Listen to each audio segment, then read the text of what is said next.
explore. Yes. So, ka-check out lang namin. And we're headed to Agora bus terminal. Papunta saan? Camiguin. Camiguin. Let's go! Port muna. Yeah. So, yan. Magbavan na lang kami. Pabalinguan Port. Pamasahe ay 200 each. So, ito yung signage na lang. Pagdating nyo naman dito sa Agora Bus Terminal, madaming mag-offer. Either bus or van yung magiging mode of transportation nyo papunta ng Balinguan Port.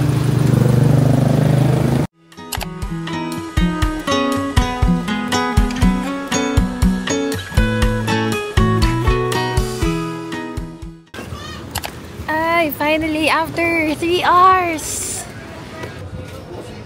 Approve same!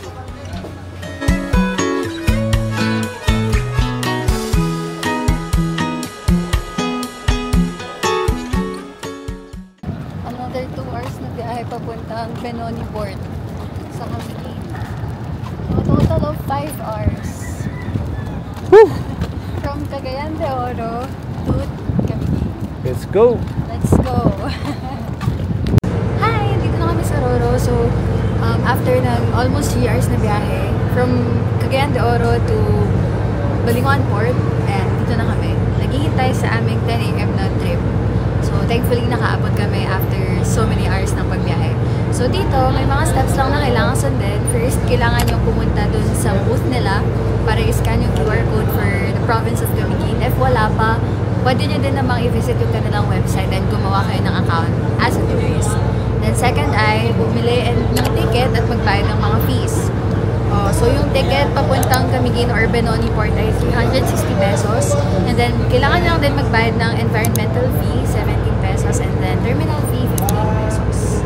After nun, pwede na kayo sumakay.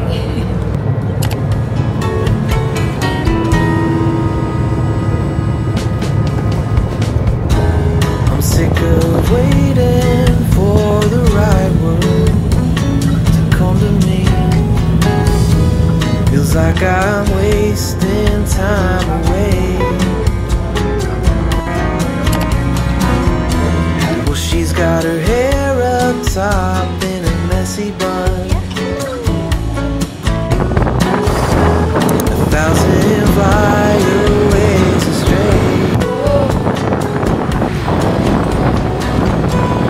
When the sun comes down, Sobrang ganda dito sa Camiguin. Grabe. Hindi nabibigyan ng posisyon ng camera. Sa totoo lang. there's nobody Sobrang payapa. else underneath. It's not that I feel ashamed, it's just anxiety. It's got the best of me. A ladder with 1,000 rungs. Well, I never claimed to know how it ought to be, but that don't mean I ain't got thoughts. But when the sun comes down, she takes off her golden crown that no one's meant to see. There's nobody else underneath.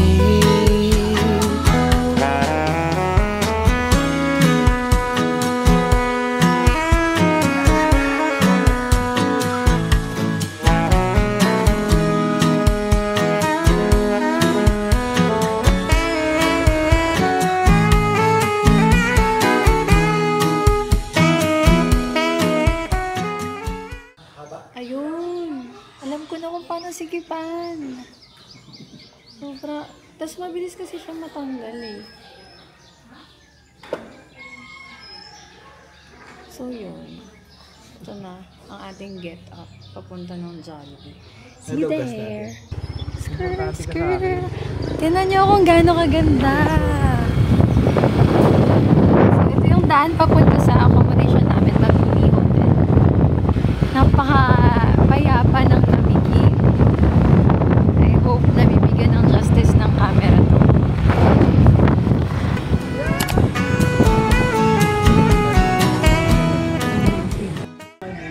So So, dito lang pala sa harap ng Jollibee tong signage ng Camiguin.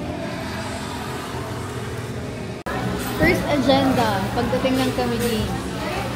Jollibee. Ito yung sikat na Jollibee sa akin. Kain!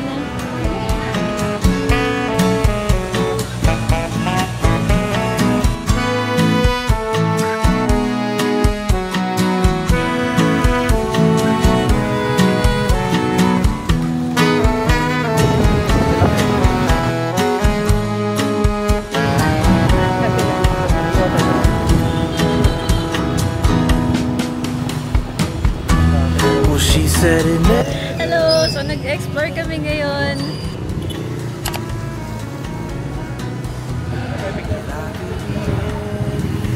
May naka-helmet!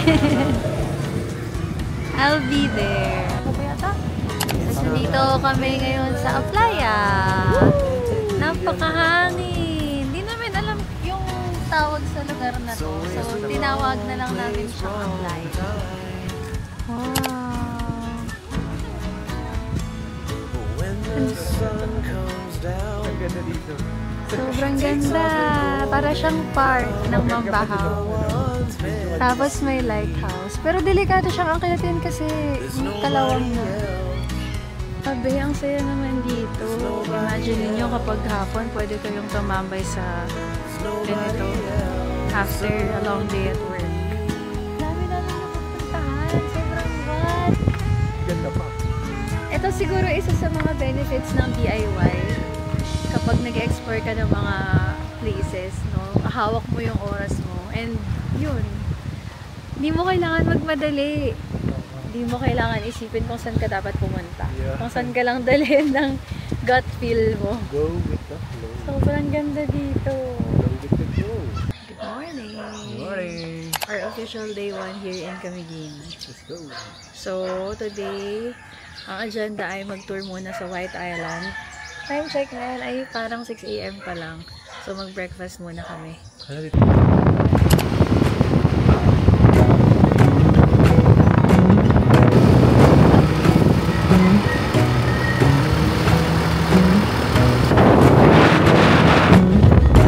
I think there's another universe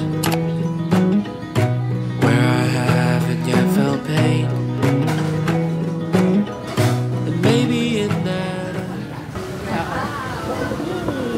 Ito kami sa checkpoint for breakfast. So, hindi pa ata siya fully open. Pero meron kainan dito sa baba. May mga silog sila. Tapos, pag gusto mo ng Milo or coffee, bili ka lang sa grocery. Bibigyan ka na ng hotdog. Kaunta! universe, I'm a flower and you're the rain. I think somewhere in a Chicharon po siya. Magkano ulit to, kuya? 5 balot 100. 5 balot 100. Sige. I'm still 7 in 2nd grade, and I'm so happy that I feel alright, and that I haven't met my brain.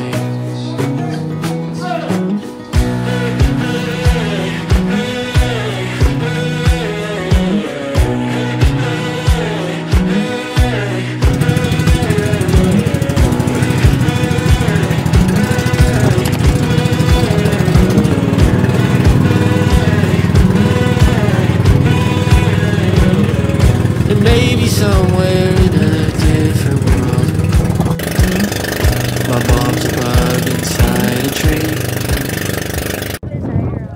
Hi! Nag-check kami ng boat para mas mura. My dad's the scientist who captured her, but now it's time to set her free. Maybe somehow in this skull of mine, I find it hard to see the truth, 'cause I'll romanticize a boring life, if that means I'll be happy too.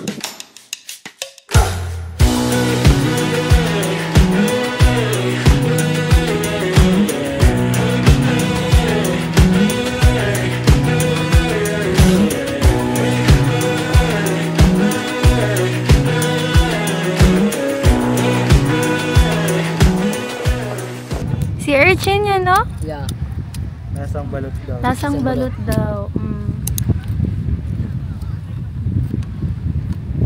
Yung yellow yung kinakain. Yellow lang. Hello. Masarap ang suka. Si Urgent Mukbang. Sabay-sabay tayo. Ay. Uy, sige go. May suka Balot na to. Oh, mayroon. Lahat to, kakainin ko yan. Lahat mo. Paano kainin? Okay. Let's go, si Urchin.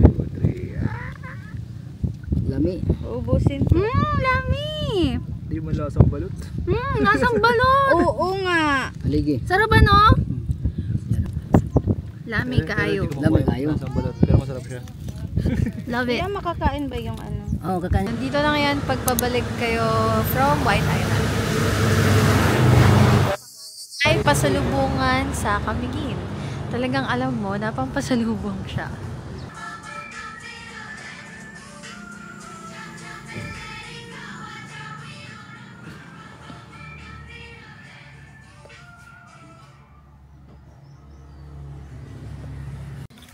Ay, finally, after halos 25 minutes ng motor, dito na kami sa drop-off point for Mantigue Island.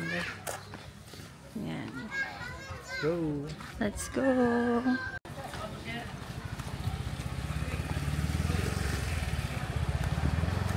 Hello! Done na kami for mag-rent ng boat dito sa Mantigue Island. So, mas mahal siya ng konti, ng 200 pesos kesa sa White Island. Sa White Island, 550 yung boat, tapos 50 pesos nga ba? 50 pesos na environmental fee. For Mantigue Island, 750 yung boat and then 75 pesos na environmental fee. So, mas makakatipid kayo if may mga makaka-meet kayong kasabay. So, kanina kami, na-meet namin si Zaira. So, tatlo kaming naghati for White Island and dito sa Mantigue. Yun, mas tipid siya. So, kaya naman if mas madami pa. Pero yung cons lang is, kung may kasabay kayo, hindi sila makakabalik. Kung gusto nila bumalik, dapat lahat kayo sa isang boat babalik. Yung mga boat may maximum passenger, pwedeng 4, pwedeng 6. So, yeah. Maybe there's a version of me that doesn't feel free. What comes next? And I'm just trying to be the best one out of all the realities. Ang babayaran nyo sa kanya, plus 650. O, 1,000, bigyan mo sa kanya mo siya, na bahala na. Hindi! Hindi, kasi 325 each doon.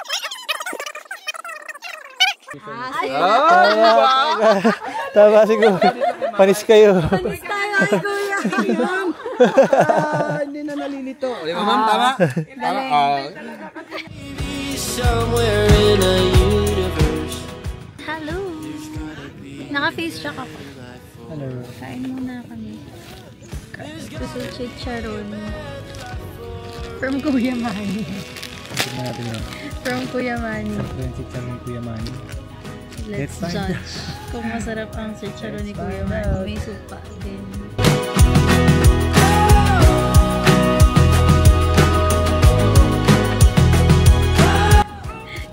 Taste. Okay, bibili tayo. Yan, mukbang. Pastel naman. Pastel naman after chicharon. Bang sarap nito. Bang sarap. No? Bang sarap.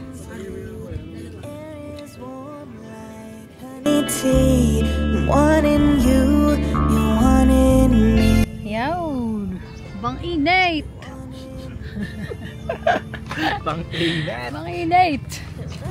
Payong muna kami. The struggle. Punta kami ngayon sa magandang spot para mag-take ng photos. Look! Sobrang ganda dito! Beautiful. Sobrang ganda. You are so beautiful. Oh. Ay! Thank you.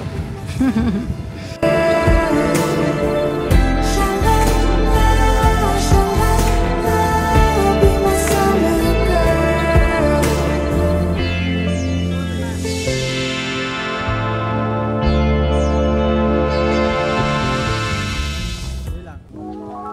Tigil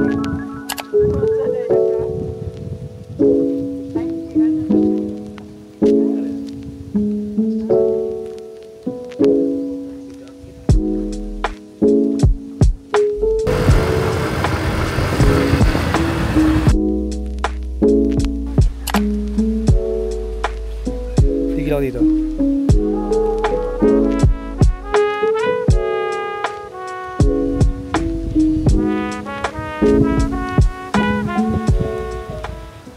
Napakaganda dito sa Old Spanish Church ruins. So may entrance lang siya na 50 pesos per person. Grabe, sobrang peaceful. Ang hangin din, nagkataon lang siguro dahil hapon na, actually mga 4:30 PM na ngayon.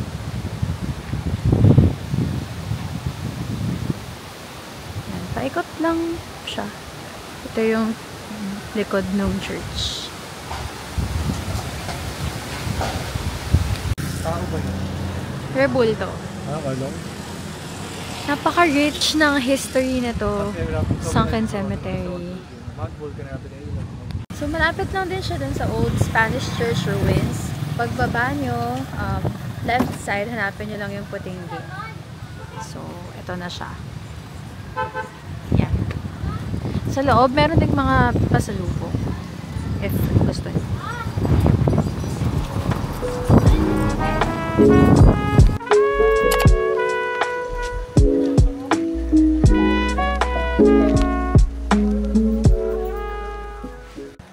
Parang viewing deck lang talaga to. May choice lang din kayo na magbangka papunta dun sa gitna. So, ang bayad pag nagbangka ay 150. Ayan, yung tsura niya. Good for 4 packs. Pwede kayo mag-dive or snorkeling din. Alam ko napaka-rich ng underwater na scenes or sites dito. Yan. Pwede nyo ding i-try. We're here at La Dolce Vita for our dinner.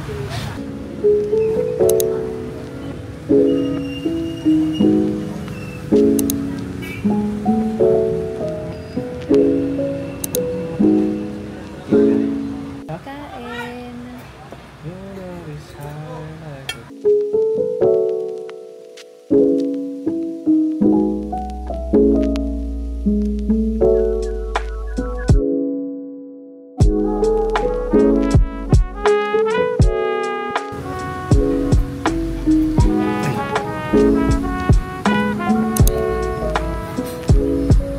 Late namin na-realize na hindi namin na-record.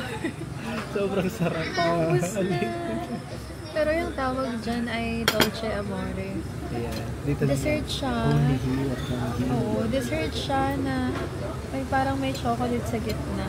Sa buong chocolate. Para siyang molten lava cake na Hindi molten. molten. Hindi ko alam, pero Parang sa ilalim ng isipin yung ganyan siya. Grahams. Hindi siya Grahams, crunchy siya eh. Yeah. Parang Grahams siya sa ilalim, manipis, na layer. Tapos isang makapal na chocolate sa gitna, matigas. Galing siyang freezer. Tapos sa taas niya parang whipped cream with cocoa powder sa taas. So, galing mo, masarap. Number 1 ko na ang Camille. Number 1 kami Of all the places I've traveled, number 1 talaga siya. Hindi lang dahil sa Dolce Amore. Dahil din sa dagat, sa mountains, sa falls. Napupuntahan pa lang namin tomorrow. May mga hot spring, cold spring din.